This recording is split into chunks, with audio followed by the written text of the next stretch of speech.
She didn't knock at first. I heard the sound before I understood it, a small, rolling scrape on the hallway floor outside my apartment, stopping, then nothing. Then one knock. Not urgent. Almost apologetic, like she wasn't sure she'd made the right decision and was giving herself one last second to turn around. I opened the door, and there was Nora Callahan with a suitcase that looked like it had survived a war. Navy blue. One wheel slightly bent so it pulled left, and an expression I had never seen on her face in 23 years of knowing her. She looked like a woman who had run out of anywhere else to be. She said, "I didn't know where else to go but you," and I stood there for a moment. Longer than I should have. Because the sentence hit me somewhere I hadn't been expecting. I didn't say anything clever. I didn't make a joke. I just stepped back and held the door open wider, and she brought the suitcase inside, and the wheels scraped across my floor. And that was how it started. My name is Daniel Marsh. I'm 34. I work in urban planning, zoning applications, land use proposals, the kind of job that makes people's eyes glaze over at dinner parties, but occasionally matters to someone building something that needs to last. I live alone in a 2-bedroom apartment in a city that has been mine since my late 20s. I have a plant I've kept alive for 3 years, which is the closest thing I have to a dependent. I am, by most available evidence, a functional adult. Nora and I met when we were 11 years old. Her family moved in 3 houses down from mine in the summer before 6th grade, and she knocked on our door because her parents had lost their spare key and needed to borrow a ladder, and I answered because my mother was upstairs and I was 8% helpful as a child. I told her we didn't have a ladder. She told me she could see one in our garage. I told her that was not technically a ladder. It was a step stool. She looked at me the way she has looked at me, in varying degrees of disbelief, for the 23 years since. We became best friends the way children do, by proximity and repetition, and the slow accumulation of shared references nobody else in our lives would understand. We grew up. We went to different colleges. We came back to the same city the way people who are secretly glad to still be tethered to something do. We got coffee. We texted too much. We were each other's emergency contact on paperwork we filled out without overthinking it. She dated people who were wrong for her in ways I could see from the first dinner, but never said out loud because she didn't ask, and I told myself that was restraint rather than cowardice. I dated people who were fine, which is a category of relationship I have come to understand as more expensive than it sounds. Her prop, and I use that word now because I've had time to think about all of it, was that suitcase. Navy blue, 1 bad wheel, a small orange luggage tag from a trip we took together to see her cousin in Portland 4 years ago. I had seen it in the back of her closet when I helped her move apartments. I had not expected to see it on my doorstep at 11:43 on a Thursday night. What had happened, she told me from the other end of my couch. Shoes off, knees pulled to her chest. Fingers wrapped around a mug I'd made tea in mostly because I needed something to do with my hands, was that her relationship had ended. Not slowly, the way most things end. Not with accumulating resentment or a series of conversations that didn't quite land. In the particular way that happens when someone tells you something true about themselves that they have apparently been concealing for a long time, and once it's in the air, neither of you can put it back. He had told her, calmly, that he didn't think he had ever seen her the way she wanted to be seen.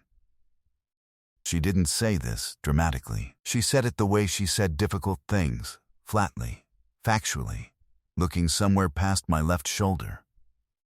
The apartment smelled like the tea I'd made and the faint cold she'd brought in with her from the November hallway, and the radiator made the low clicking sound it always made at this hour. I waited. Then, she set her mug down with perhaps 2% more force than necessary. I said, "How long ago?" She said, "3 hours." I packed what I could grab without thinking too hard about it, and I drove, and I ended up here. She looked at me then, not asking for anything specific, just checking that she was allowed to be here, that she had not miscalculated the geography of where she was still welcome to land. "You drove 40 minutes to get here," I said. "Yes, you could have called your sister. She would have cried. I can't handle someone else crying right now. You could have called your friend Petra. Petra would have immediately started building a case for why I was the wronged party, and I'd have spent the whole night convincing her I'm not angry. I'm just—" She paused. She looked at her hands. "I don't know what I am. I'm just tired." I said, "You can have the second bedroom." She said, "I'm not going to take your. It has no furniture in it. It's a room with a floor. You've slept on worse. You slept on a beach towel in a tent in the rain for 4 days. Junior year. You have nothing to prove." She looked at me for a moment, an expression I couldn't quite name, something between gratitude and something softer underneath it, something that made her look, for just a second, like the 11-year-old who'd stood on my porch and informed me that what I was calling a step stool was technically a ladder. Then she said, "Thank you, Dan." I did not say, "You could have called me." I did not say, "You didn't have to drive here in the dark. You could have called and I would have come to you." I did not say.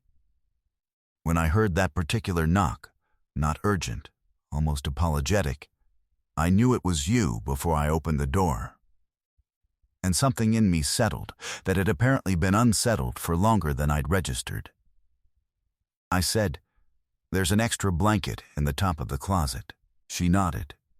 She tucked her feet under herself and stared at the middle distance for a while, and I let her. That is the thing about knowing someone for 23 years. You know which silences need filling and which ones need room. You know that sometimes the most useful thing you can do is simply remain nearby and not make it into anything more than that. I am very good at not making things into anything more than they are. This is, in retrospect, both my best and worst quality. She stayed for 3 nights, which became a week, which became the second week. I want to be precise about when I noticed the shift, because I have spent a lot of time since trying to identify the exact moment the ground moved underneath me, the way you returned to the last thing you remember doing before you lost your keys. It was the morning of the 5th day. She was standing in my kitchen in the shirt she slept in, which was gray and too large, and had a small coffee stain near the hem that I had stopped registering as belonging to her by then. And she was reading something on her phone, frowning in the focused way she frowned when something was interesting rather than bad, and she laughed once, a short, involuntary sound, and I thought, I don't want this to stop. Not this situation, not this arrangement, or this crisis, or the reason she was here. Just her here. The sound of her moving around my apartment at 6:50 in the morning. The way she organized my coffee mugs by handle direction without commenting on it.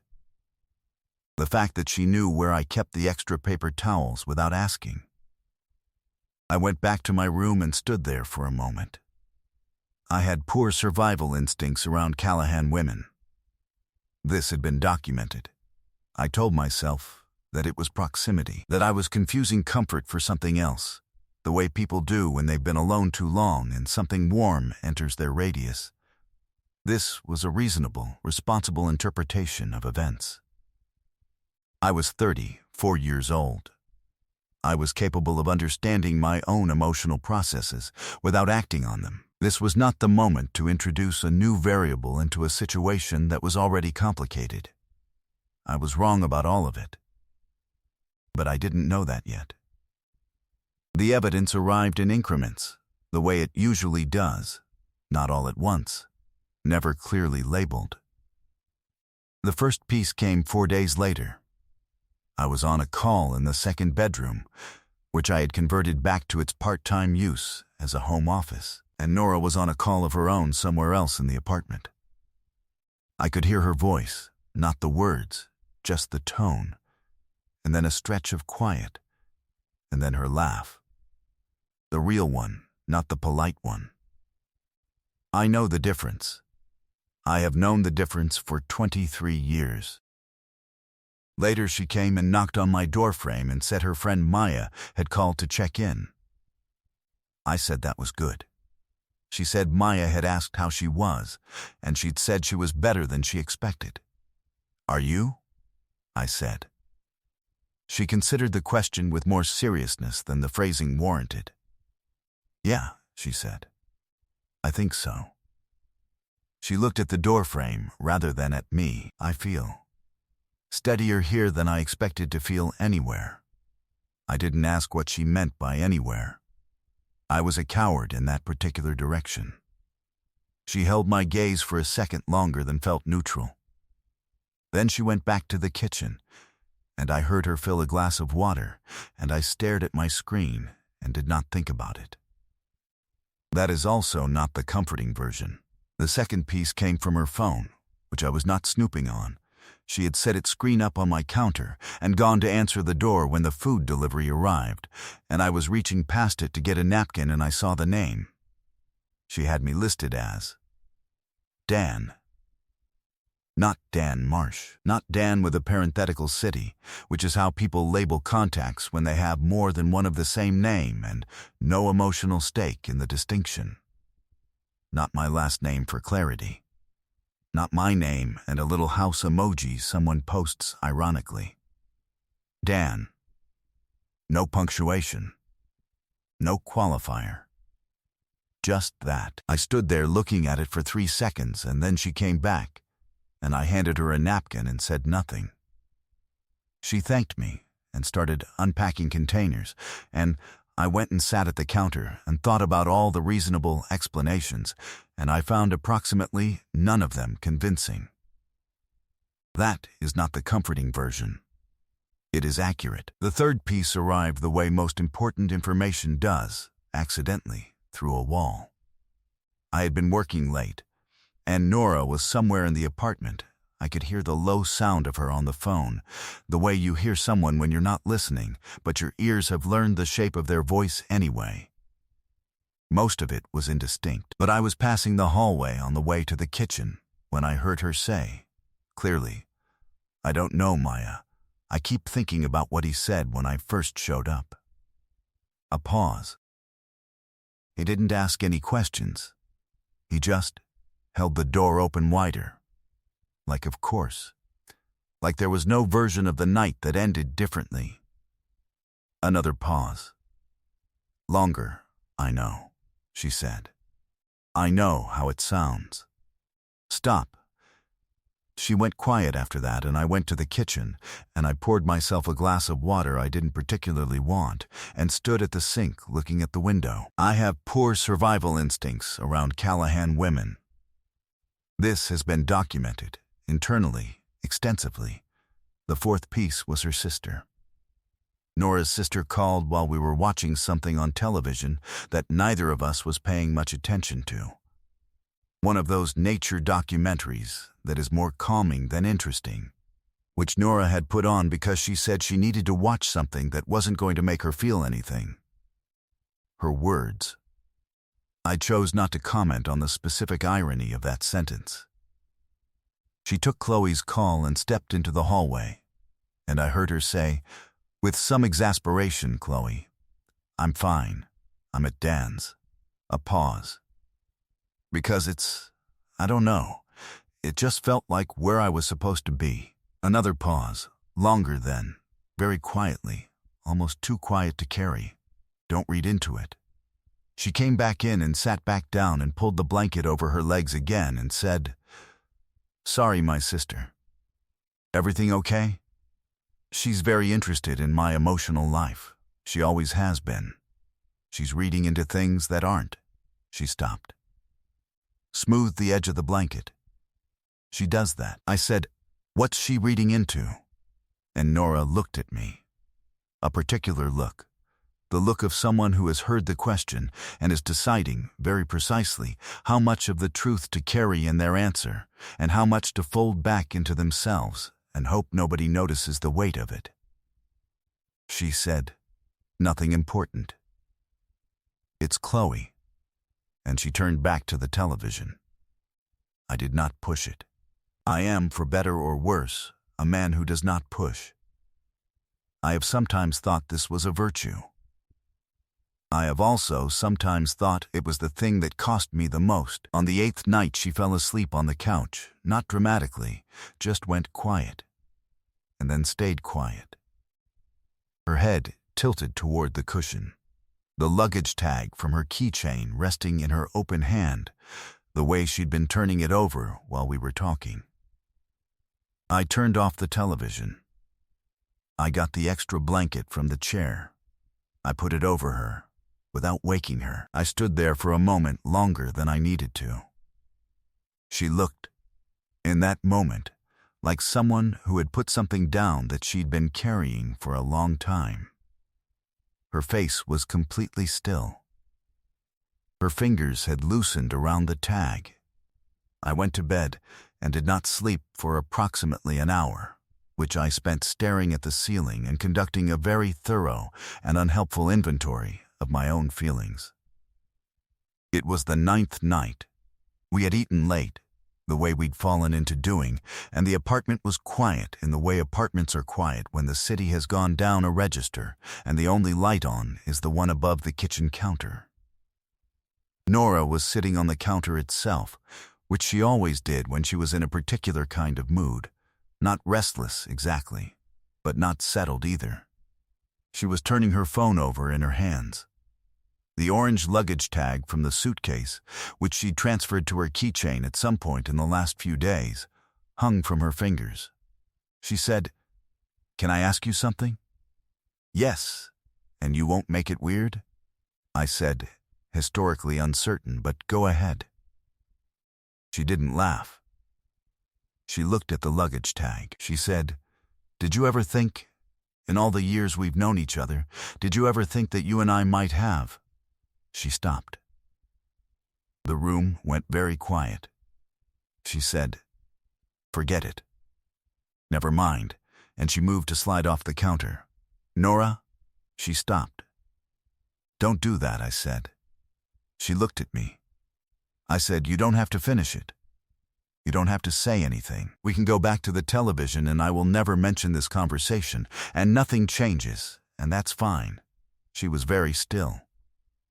"But if you're asking what I think you're asking," I said, "then I want you to know that you started it, which means you're allowed to finish it, and I will still be standing here." The silence was the kind that has weight to it.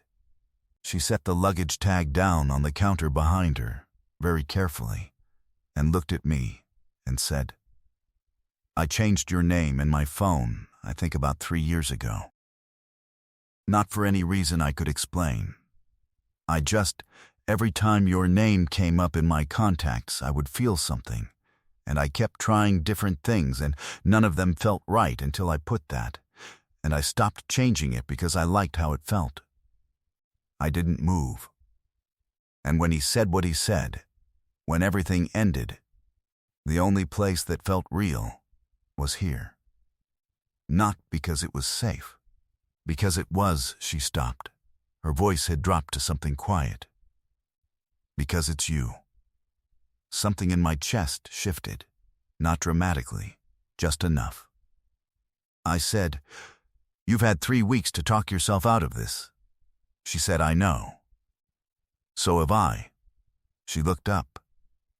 I said, "When something good happened, you were always the first person I wanted to tell. When something went wrong, still you." I told myself it was because we were close. That's what I told myself. She was quiet for a moment. Then, "That's a very Dan way to describe it. I'm aware." She slid off the counter, not quickly. She crossed the kitchen, 4 steps, maybe 5, and stopped in front of me, and looked at me the way she'd looked at me in the hallway the night she arrived, except that she wasn't tired now. She was very awake. She said, "Okay." I said, "Okay?" "I didn't come here because I ran out of options," she said. "I had options. I came here because it was you." I touched her face the way you touch something you've been careful around for a long time, gently, on purpose. She leaned into it. What followed was quiet, which is exactly right, because the biggest things usually are.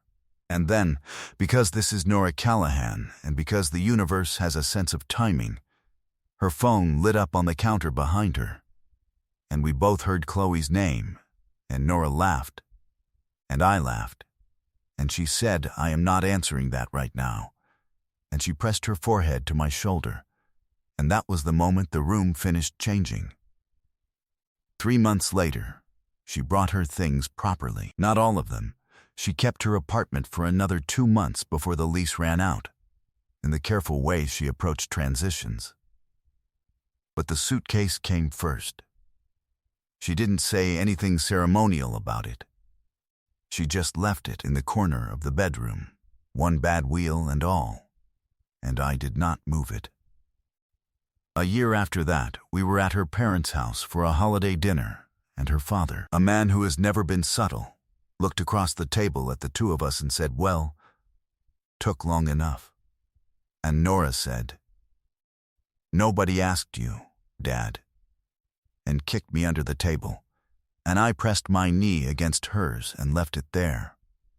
Nothing important had appeared overnight. It had been there the whole time, sitting quietly in the space between two people who were too careful with each other to name it. When people ask us how it happened, and they do ask, because the story is exactly the kind of story people want to tell, Nora says, "He held the door open." She says it like that's the whole thing, and I suppose it is. Really, he held the door open, and she brought the suitcase inside, and the rest followed. What would you have done if your childhood friend showed up at your door in the middle of the night with nowhere else to go? And have you ever known someone so well, for so long, that you stopped seeing what was right in front of you, until one quiet moment made it impossible to miss? Tell me your story in the comments. If you like this one, leave a like, subscribe, and I'll see you in the next one.